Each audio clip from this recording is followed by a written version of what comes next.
Dando continuidade ao aprofundamento do tema da reforma tributária, agora sob uma visão mais operacional e prática dos departamentos fiscais, vamos dar início ao painel Convivência entre Regimes. Como parametrizar sistemas, planejar e manter o Tax Compliance na fase de transição. Convido para moderar o painel Bruno Menezes, sócio fundador da Infis Consultoria. E os painelistas André Grilli, gerente tributário na Haleon. Bruno Tertuliano, head de produtos da Seidor.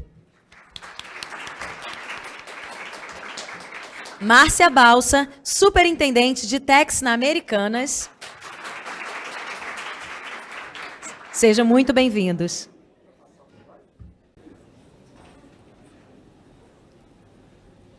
Bom, eu não sabia que não era para apresentar as pessoas. Vocês estão tão bonitinhos aí, mas é uma pena. Mas, bom, já estão todos aqui. Bom, gente, obrigado. O nome da palestra é muito longo, então eu vou chamar de O Lado Ruim da Reforma Tributária, se vocês não se importam. Que é bom, é bom. O lado ruim porque toda mudança tem dor, né? Então, principalmente no ponto de vista do compliance e ainda com uma certa imprevisibilidade do que vai ser o compliance nos próximos anos, principalmente a partir de 27, nossos queridos participantes aqui vão ter uma vida bem dura até lá. Muito obrigado pela presença de vocês. Fiquei muito feliz quando soube que seriam vocês, porque todos aqui são muito queridos. Né? É mútuo. Legal. E parabéns para o meu sócio, queridão também.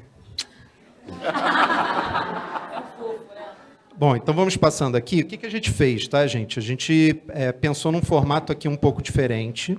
Então a gente vai passar aqui uma linha do tempo. 2029 é só um teaser, entendeu? Para março. Que aí, de repente, a gente já faz um pacto aqui, que estaremos nós quatro de novo. Já traz no próximo painel de março. Agendado. Está muito longe ainda 2029, né? Exato. Deixa para o próximo. E a gente fez as contas, não vai chegar a 2029. A Márcia aposta que a gente não vai chegar em 2027. Mas eu vou ignorar a plaquinha também, tá tudo certo. Vai vir um monte de plaquinha atrás da gente. Vamos lá. Então, vamos lá. A gente vai começar com 2025, que a gente está chamando de preparação. 2026, que são incertezas, e eu estou apelidando mais de processos, de revisão de processos. E 2027, finalmente, com o cenário da CBS, mas, como eu disse, né, com uma certa imprevisibilidade com relação ao que vem por aí. Alguns slides foram passados aqui, o material da SERPRO e da Receita Federal tem sido veiculado, então está um pouco claro como vai ser... Está um pouco claro, não, né? Tá relativamente claro como vai ser a apuração assistida, mas o split payment, como vocês repetiram aqui diversas vezes, ainda está numa certa imprevisibilidade, e a gente vai ter um trabalho aqui de futurologia, vamos dizer assim, com certa base teórica. Na linha do tempo, então, para a gente já começar aqui o nosso debate... Espera aí, deixa eu só ver minhas anotações aqui. O nosso debate aqui, a gente vai falar primeiro da nota fiscal eletrônica. São as coisas mais urgentes, tá, gente? Então, todas as dúvidas que vocês provavelmente estão tendo, a gente vai tentar sanear aqui, ou pelo menos passar pelo menos o posicionamento dos participantes assim, com relação aos Separar temas. o que mata do que dói, né, Bruno? Exatamente. E aí depois vocês vão ver que o Bruno Tertuliano depois vai fazer uma fila ali atrás, vocês vão querer contratar ele com certeza depois desse painel. Nota fiscal eletrônica. Meu querido André, como está essa história de outubro, as tags, o que eu tenho que preencher, o que eu não tenho, quando é obrigatório preencher a tag, como você está tratando isso lá na Haleon? Bom, primeiramente, boa tarde a todos, a todas. Agradecer aí ao Eduardo pelo convite aqui do evento, o Bruno. Estou super lisonjeado de estar participando aqui dessa tarde com vocês. Bruno, nota fiscal eletrônica, né? O que acontece? Eu trabalho na Haleon, que é um resultado do spin-off da GSK. Foi criada essa companhia, né, para tratar ali os produtos da consumo. E a gente tem uma estrutura lá na Haleon, não sei, acredito que seja a realidade de muitos de vocês aqui, que a nossa equipe de sistemas ela é global. Então, ela fica na Índia. Então, a gente tem um desafio enorme quando se trata de qualquer projeto de sistemas. Porque a gente, além de acompanhar a legislação local, entender que estou vendo alguns sorrisos aí, que acho que se enquadra, né, nesse cenário. A gente entender, capturar todas as mudanças sistêmicas, acompanhar a NT, isso e aquilo, a gente tem que traduzir isso tudo simplesmente para o indiano lá fora, que vai implementar aquele negócio dentro do nosso sistema. Muitas vezes a gente dá a sorte de ser a mesma pessoa, né, que já está ali no nosso dia a dia, às vezes vem uma pessoa nova. Então, aí o desafio fica maior ainda. Tá? Com aquele inglês bacana também, né? Aquele inglês de indiano que acho que todos já tiveram alguma oportunidade aqui na vida, que não é nada fácil de entender, enfim. Então, para esse projeto agora, eu vejo aqui que as pessoas, a maioria estão começando a trabalhar esse ano, né? Envia que em janeiro de 26 a gente tem que estar com o nosso sistema pronto. No nosso caso, não. A gente começou sabendo de toda essa sistemática aí que a gente tem global, a gente começou a trabalhar nessa atualização no ano passado. Tá? Como foi falado hoje de manhã, a gente quase não tinha NT divulgada, não tinha nenhuma estrutura que nos desse o guia, né, do que seria a reforma, mas a gente falou, vai ter a reforma. Então, a gente abriu um requerimento lá com o time global e começou a olhar para dentro de casa o que a gente tinha de sistemas. Né? O nosso sistema hoje é o SAP, o SCC 6.0, a gente ainda não está no SAP HANA, e a gente também estava trabalhando com o GRC e o MasterSAF. Aí chegou uma luz assim e falou, gente, tudo que vocês têm não atendem à reforma tributária. Vocês precisam urgente migrar para o DRC, para o Tax One, para não sei o quê. Eu falei, cara, como assim? Isso em dezembro do ano passado.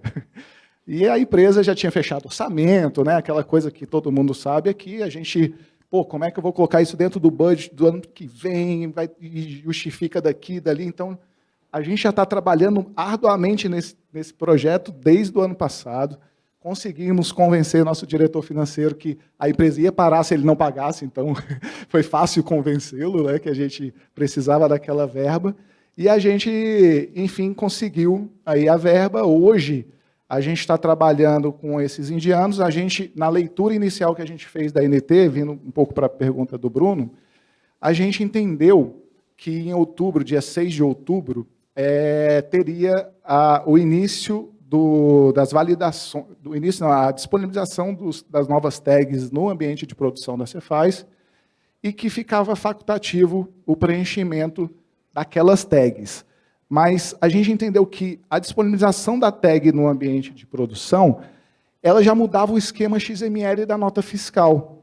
Então, a gente falou para o nosso time de TI, né, lá em Londres, falou, gente, a gente precisa entrar com a nota fiscal já com essas tags sendo disponibilizadas, mesmo que zeradas. Só que aí, vendo o mercado, fazendo benchmark, conversando com os nossos clientes, a gente viu que a maioria do entendimento das pessoas estavam que a obrigatoriedade do destaque da mudança da estrutura do arquivo XML estava em janeiro de 2026. Então, a gente, como já tinha todo esse esquema que eu falei com vocês de alinhar com o time global e tal, a gente deu sequência no nosso projeto e a gente vai para o Go Live agora, já em outubro, destacando essas novas tags no arquivo XML, porém zeradas, para não correr aquele risco de, enfim, de estar validando numa etapa que o preenchimento ainda é facultativo. O famoso Go Live técnico, né? E aí, no quesito dos produtos de vocês têm uma gama diversa de produtos com tratativas diferentes e CSTs diferentes. Aí isso já está sendo mapeado para que isso seja preenchido a partir de 26?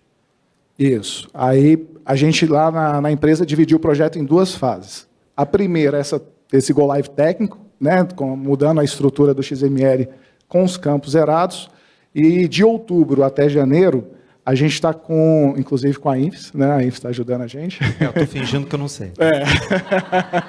Aproveitando aqui, a gente... A gente está com recurso aí dentro de casa da INFES, que está fazendo um trabalho excepcional de entender os nossos produtos, os nossos SKUs de vendas, quais são os CSTs, né, que a gente vai utilizar para o IBS e CBS, e quais são o Class Trib. C-Class Trib. para a gente também determinar ali a parametrização adequada aos nossos produtos. Com relação aos nossos produtos de compra, né, o processo de embalde, a gente olhou um ano para trás do SPED. Eu verifiquei todas as minhas aquisições nesse período de um ano.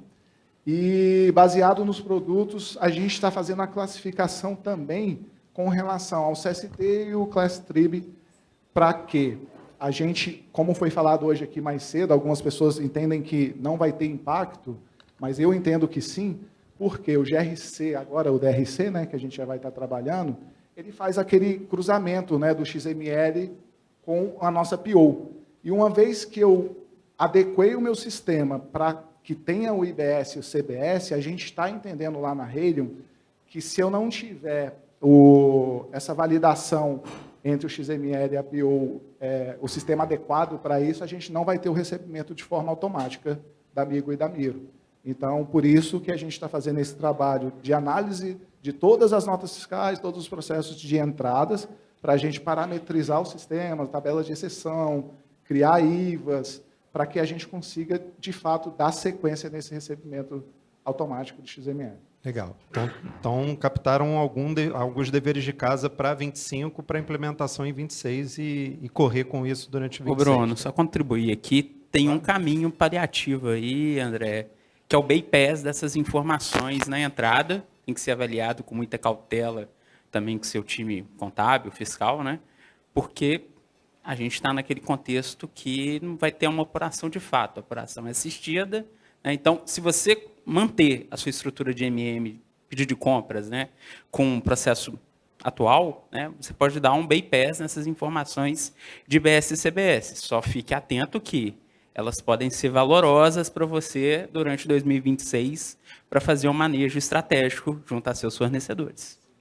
Sim, e aí já aproveitando o gancho, com relação à implementação da RP, uma dúvida que a gente recebe muito é o seguinte: bom, eu uso o SAP, como que eu vou implementar essas regras com relação à nota fiscal de uma forma meramente ilustrativa, né? A gente já sabe que isso não vai ter um peso efetivo de apuração. Mas como que eu faço com relação às contabilizações?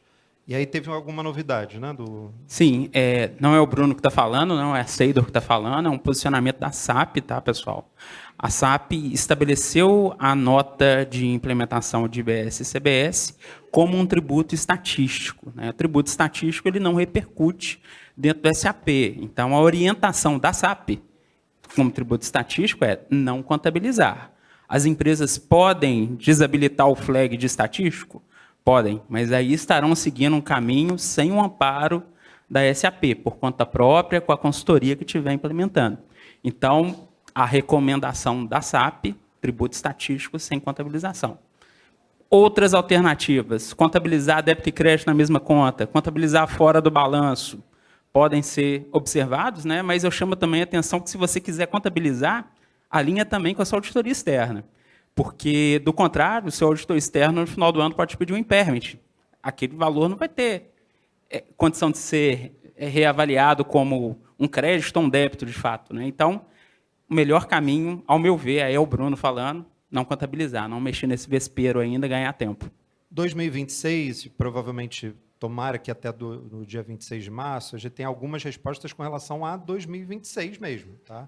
Então, assim, a orientação pode ser não contabilizar nesse momento, mas, por outro lado, pensando de uma forma teórica, é uma boa oportunidade em 26 para a gente já começar a testar as contabilizações, ainda que sejam estornadas, tá? Então, criação de novas contas do plano de contas, verificar os movimentos, que, inclusive, a gente está focando muito em mercadoria, mas isso afeta também os recebimentos, principalmente no caso de vocês dois e você, Márcia. Eu queria saber de você como que você está vendo esses desdobramentos da nota fiscal de serviço, porque é importante que a gente tenha uma condição de ler esses documentos, né? No caso de vocês, pouquíssimas notas de serviço, né? Imagino eu que seja recebo.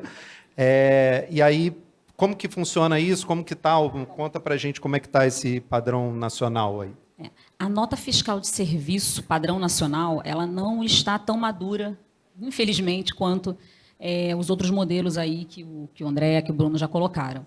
É um grande desafio, né? Até porque a gente não teve... Ela ainda já vem sofrendo mudanças no layout, então a gente teve recentemente, final de agosto, publicada a nota técnica, a NT004, que trouxe alterações nos campos.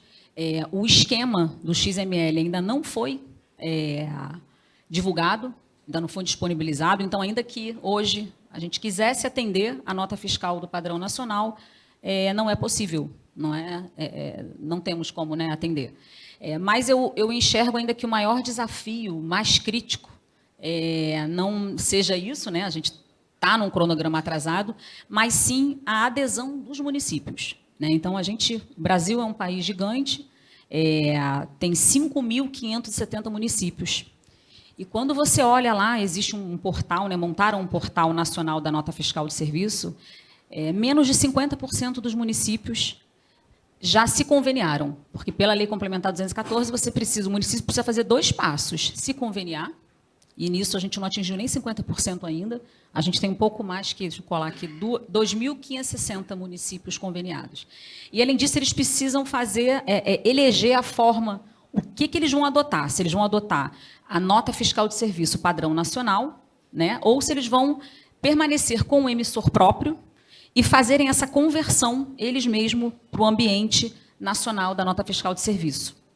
Não pode ser fácil, né, gente? Tem que ir para o município, né? Eu estou falando de 5.570 municípios. Hoje, a gente já tem desafios com a nota, né, com municípios menores, pequenos, que não tem estrutura, não tem orçamento, não tem tecnologia, né? Então, assim, é um desafio muito grande. Então, eu não sei a opinião do Jansen, mas a minha eu não sou positiva quanto... Jansen está aí ainda? Ele virou um meme, opa, né? Ele sentou lá atrás. Ele está tímido. Está com medo da verdade, Jansen. Mas eu não sou positiva, né? Não tem como ser num cenário desse, de que em 1º de janeiro de 2026, a gente vai estar preparado, os municípios estarão preparados para a nota fiscal de serviço padrão nacional, né? Então, assim, e existe essa carência de contato, de informação do município. Então, por exemplo, na Americanas, a gente está em mais de 900 municípios, né? Então já é um desafio por si só. A gente fomos pessoalmente conversar com o prefeito de Itapevi, que é um município que a gente tem, Itapevi, São Paulo, um grande faturamento, mas para buscar informação, porque não existe. O que está lá publicado no Portal Nacional, às vezes, não é verídico. Eles fazem uma escolha, colocam lá, mas será que eles estão prontos? Será que eu posso começar a testar? E a resposta de Itapevi foi: a gente está conveniado, a gente vai adotar o conversor próprio, o emissor próprio, mas então, quando é que a gente pode começar o teste? Não, a gente está ainda aprovando o orçamento. Aí eu falei, nossa, e a gente está há meses do início aí da obrigatoriedade. Então, torcer para que essa situação, esse cenário melhore no decorrer de 2026, mas certamente para janeiro de 26 não sou positiva quanto a todos os municípios estarem preparados. Cadê o John Lennon? Vamos, então, riscar aqui os nossos assuntos e já fazer o vínculo também, André, com a questão dos processos, da revisão dos processos, né, para 2026. Vamos aproveitar o gancho da falta de clareza com relação ao layout das notas fiscais de serviço. Tá? Hoje, por exemplo, no caso de vocês têm um processo muito claro de PO, de mercadoria. Você tem miro e migo, quando recebe a mercadoria, entra com a mercadoria escriturada no SAP. Agora, vocês vão ter uma estrutura de captura, pelo menos de despesas relacionadas a serviço e outras despesas que vocês não tinham a necessidade nem de mapear nesse processo, ou de entrar e capturar nesse processo. E às vezes uma nota da Infis Consultoria ia direto para contas a pagar ali, sem muita movimentação dentro do SAP. Agora vocês vão ter que ter essa visão, né? Mais clara e remodelar esses processos. O que vocês podem me falar aí sobre isso? Bom, falando assim, a questão das escriturações, né? Como você mencionou, a gente hoje não tem qualquer relatório, acho que todo mundo que veio o compliance aqui da área fiscal sabe como é difícil mapear serviços, né? Porque você não tem a nota escriturada, você não tem um livro fiscal, você não tem aquele registro. Quando você vai buscar alguma informação, você tem que recorrer ao contábil, né, para ver o que foi, aquela nota foi contabilizada, se teve imposto retido, se não teve. E com a vinda agora da reforma, pelo menos para mim, a minha opinião, né, eu vejo uma melhora aí. Acho que eu vou fazer aí o Jansen deve ser positivo aí nesse ponto, porque uma vez unificado o processo, né, de nota fiscal eletrônica para serviço com materiais, a gente vai ter aí a estrutura do arquivo XML, e com isso, lá na rede, a gente está enxergando a possibilidade de automatizar essa escrituração, tá? Recebendo esse XML via DRC e fazendo amigo e amiro lá, como eu faço para materiais.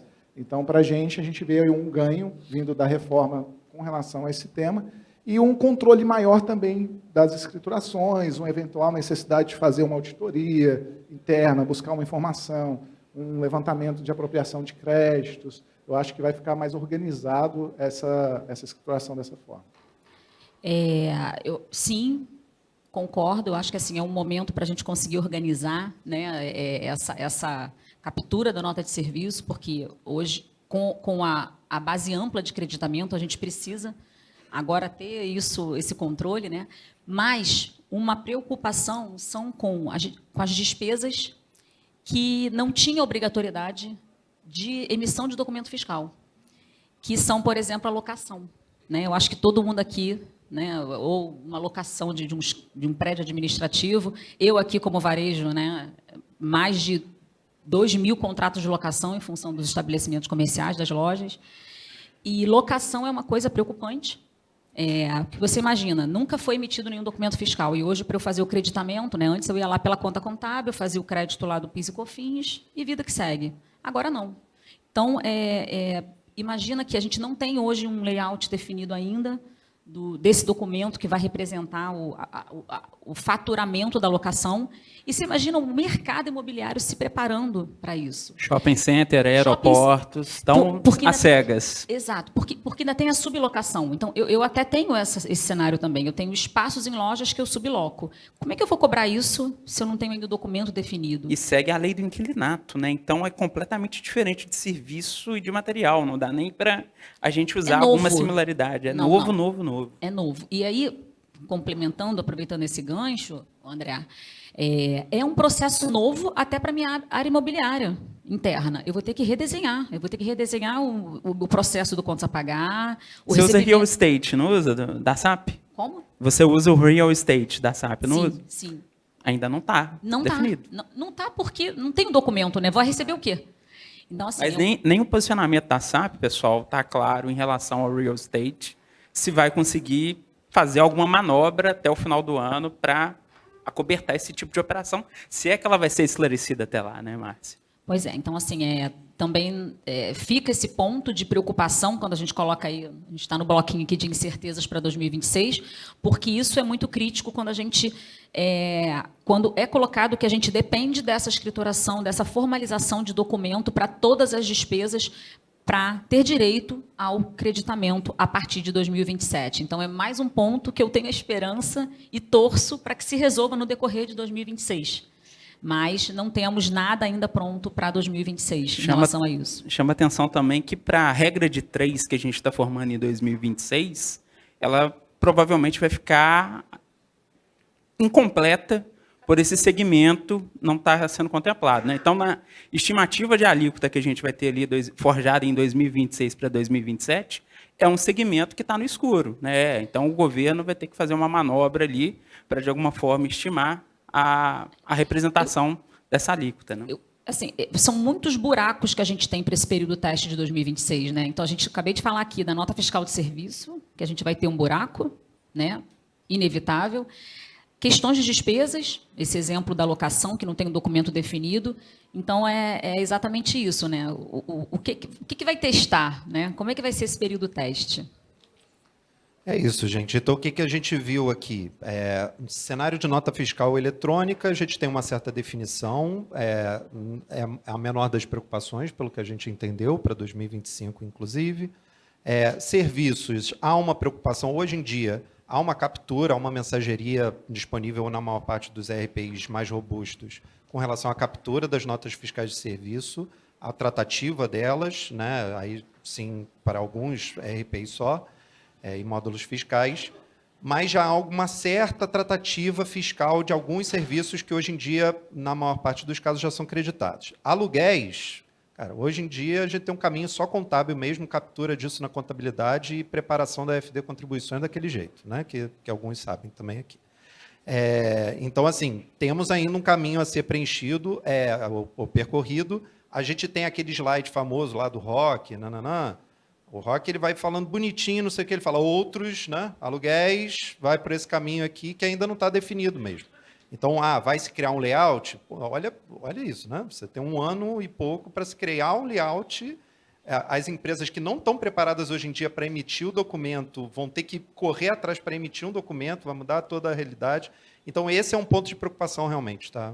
Sem dúvida nenhuma. Vamos pular a parte da API aqui, Brunão? Isso. Em relação à API, eu acho que é bem interessante, pessoal, porque estão enchendo a gente de esperança, né? A gente tem um contexto aí de nota fiscal que já funciona maravilhosamente bem, integra muito bem, só que tem uns 10 anos que a gente é ameaçado que a qualquer momento isso vai ser tirado da tomada, vai ser pago, né? A nota de serviço eu já acho que já vai nascer com pagamento, pessoal. Por quê? Tem uma estrutura, não sei se vocês todos conhecem, o Integra Contador, já é um serviço que a Receita Federal está disponibilizando, tá? Onde o contribuinte vai poder comprar slots ali de consumo, né? E olha, isso aqui tem tudo para ser um repositório que vai ser consultado e vai ser escalável também o consumo. Eu posso ter uma empresa que vai consumir 500 slots desses e posso ter uma empresa de serviço gigantesca que vai consumir 500 mil, né? Então, tudo isso gera uma graduação que pode conceitualizar um modelo de custo e, naturalmente, está sendo investido um aparato gigantesco de tecnologia do lado do governo, isso é inegável, né? Apresentaram que é 110 vezes o tamanho da máquina do Pix, né? Quem que está pagando isso? É a gente, né? E da onde que vai continuar vindo dinheiro para sustentar esse mecanismo tão parrudo? E que a gente espera que seja parrudo de fato, porque a nossa apuração vai depender disso de 2027 em diante. Então, se eu chegar lá e pedir a minha apuração de CBS em 2027 e ela tiver algum problema e eu não conseguir reagir, como é que eu pago minha guia de imposto, né? Então, a gente problematiza toda essa questão das APIs e eu vou aprofundar mais isso no próximo bloco aqui, 27.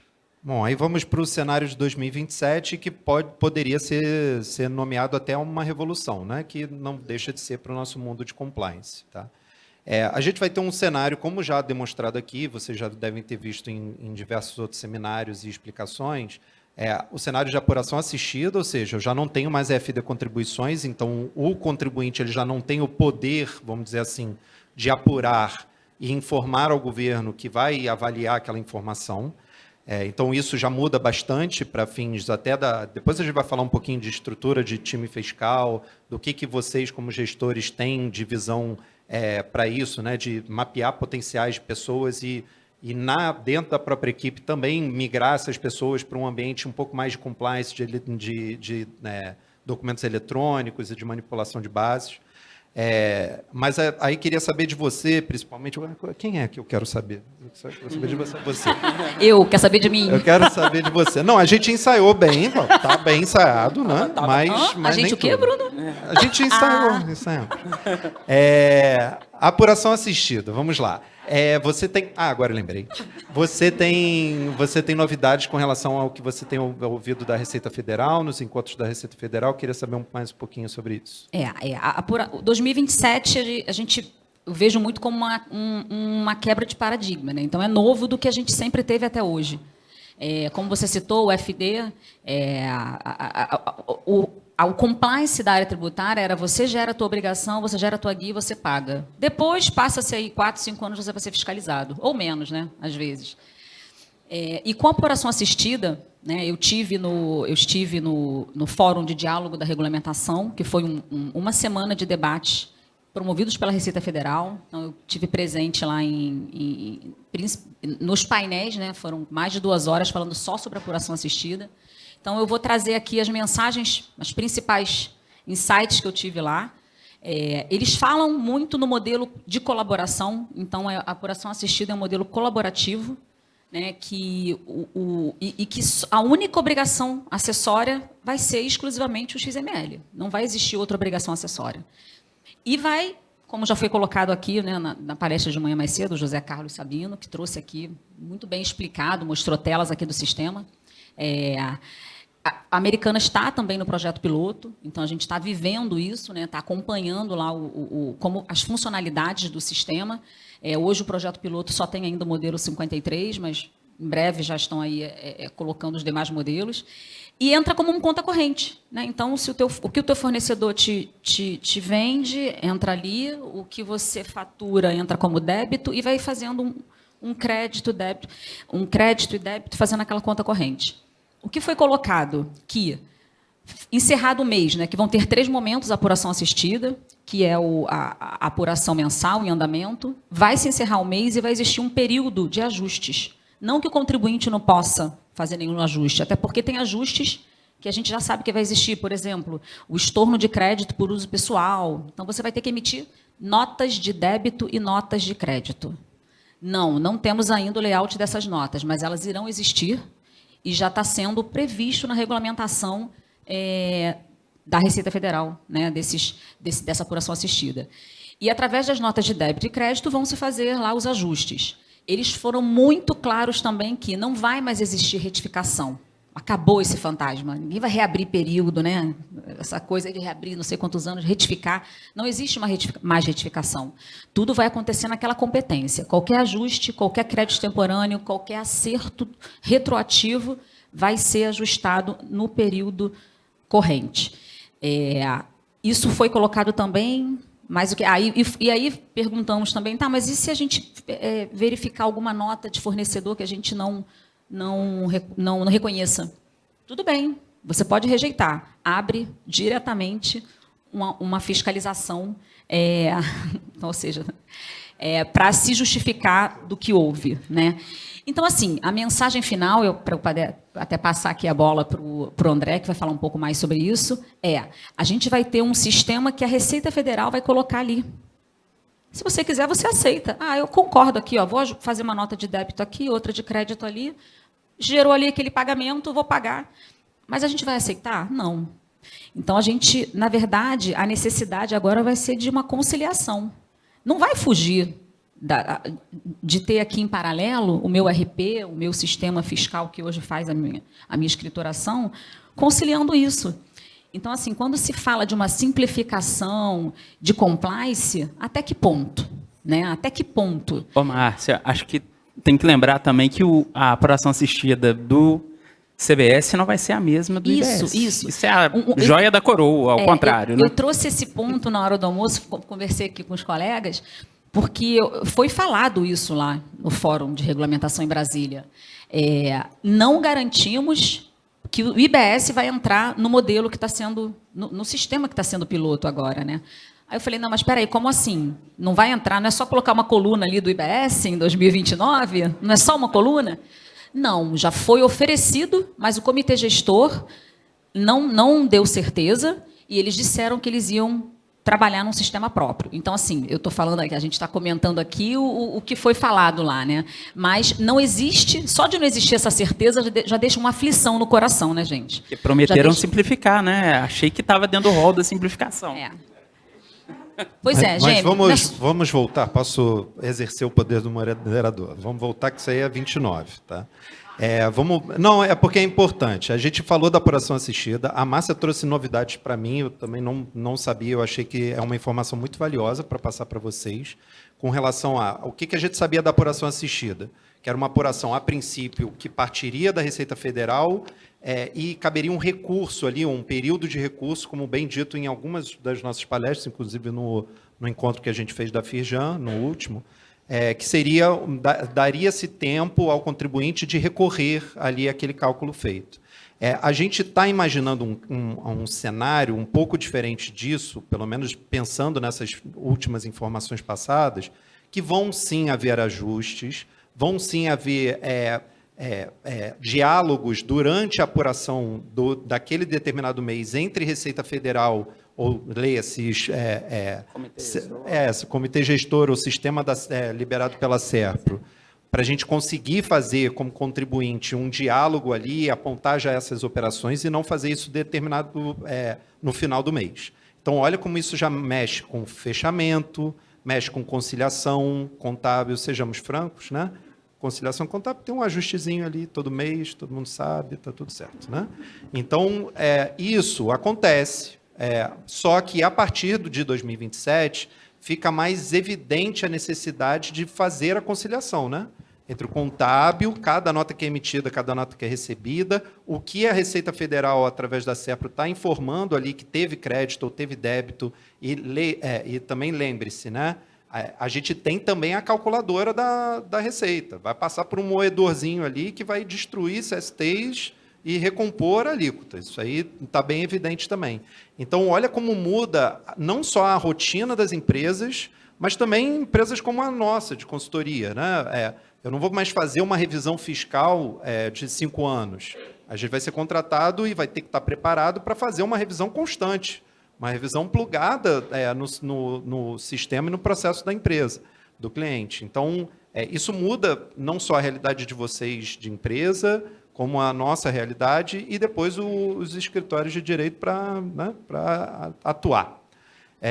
Então, a gente poderia falar... Quem é que quer falar um pouco mais sobre? Vocês têm alguma outra contribuição sobre essa questão da conciliação contábil e fiscal? Sim, tem um ponto aqui bem importante, Bruno, que o novo paradigma eu preciso conciliar aquilo que o governo está me entregando, né? Eu não vou simploriamente pagar aquilo que ele está me mandando, o PIX, o DARF, para recolher. E então a gente vai ter, sim, disponibilizadas APIs.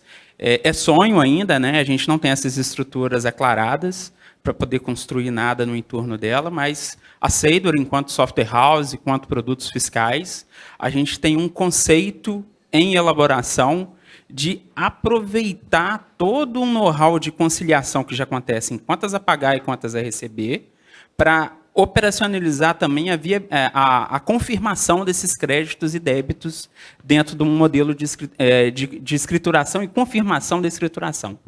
Só um comentário que eu não comentei. Na apuração assistida, fica bem claro quando o tributo já foi pago. Porque você tem direito ao crédito quando for pago, ou pelo seu fornecedor, ou você vai ter a opção de pagar como adquirente. Então, não, antes do split. O split já vai automático o pagamento.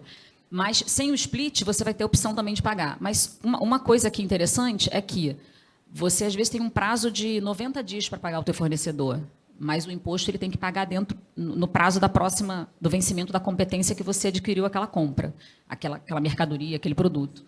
Então, isso vai ser controlado direto na apuração assistida. E você só vai entrar no teu conta corrente se o teu fornecedor pagou ou se você pagou. Sim. E se seu fornecedor tiver aquela velha prática de não recolher os tributos... Você não acredita. Você não acredita. Então, no seu contrato, é recomendável colocar uma cláusula bacana lá de se você não pagar, eu vou te descontar. Né? Então, toda essa modalidade de conciliação, a Seidor está planejando construir algo incrementado diretamente na estrutura do FI, do SAP, para a gente aproveitar as mãos de obra que já estão executando as atividades, principalmente ali o quantos a pagar e quantos a receber. O split payment não vou aprofundar aqui, já foi sultuosamente explicado, tem suas complexidades, ainda não está totalmente estabelecido, né? E dentro do conceito da estrutura fiscal, a gente tem os desafios aí para essa área, né? Mas eu também entendo que a gente tem possibilidades de remanejo aqui dentro, né? Principalmente outras áreas assumindo atividades ali que antes eram notoriamente de techs, né? Mas que eles vão ter que aprender um cacoete novo, talvez ali, tá bom? Essa parte da estrutura de equipe fiscal, a gente, né, até comentando aqui quando a gente estava fazendo nossos alinhamentos, eu lá com a minha equipe global, né, a gente já começou também a falar de estrutura de equipe. Aí eu recebi uma pergunta assim, mas em 2027 o PIS/COFINS acaba, você só substitui, a mesma pessoa apura o IBS e CBS.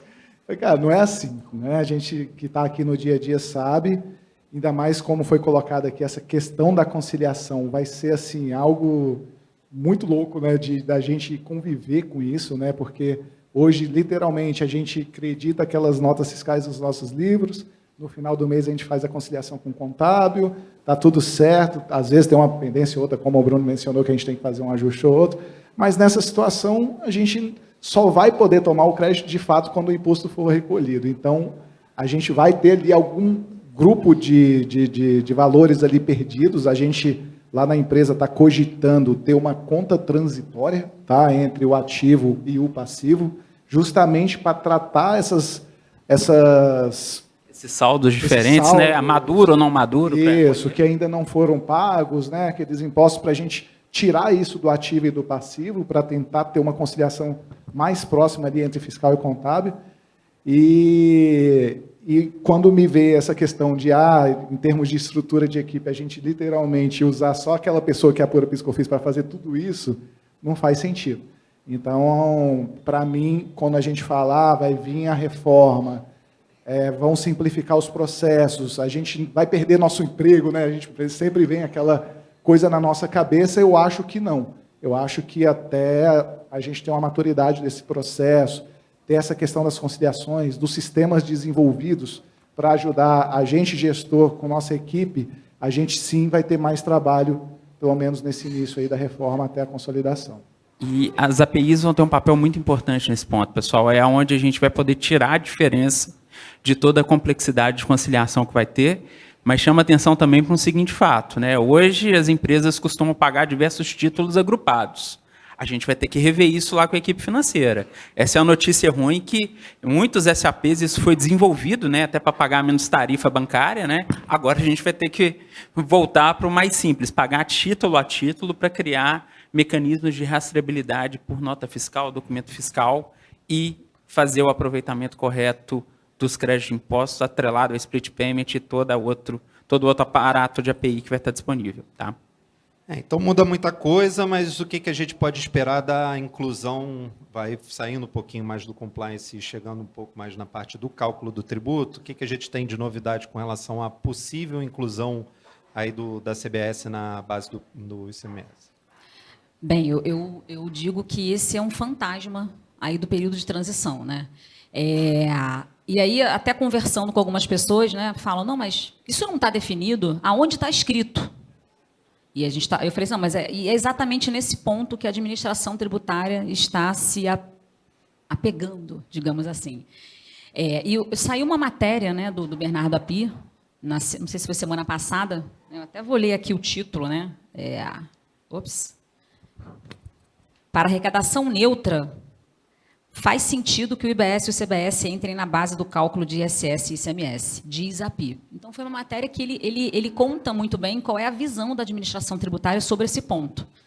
É uma preocupação muito grande, né, porque é uma anomalia, praticamente. Como é que você inclui impostos novos dentro de uma base de cálculo de um imposto que vai ser extinto? Né? Então, eu participo também como representante do IDV, que é uma entidade de classe do varejo, Instituto de Desenvolvimento do Varejo, que são mais de 80 associados, os grandes varejos do Brasil estão aí no IDV.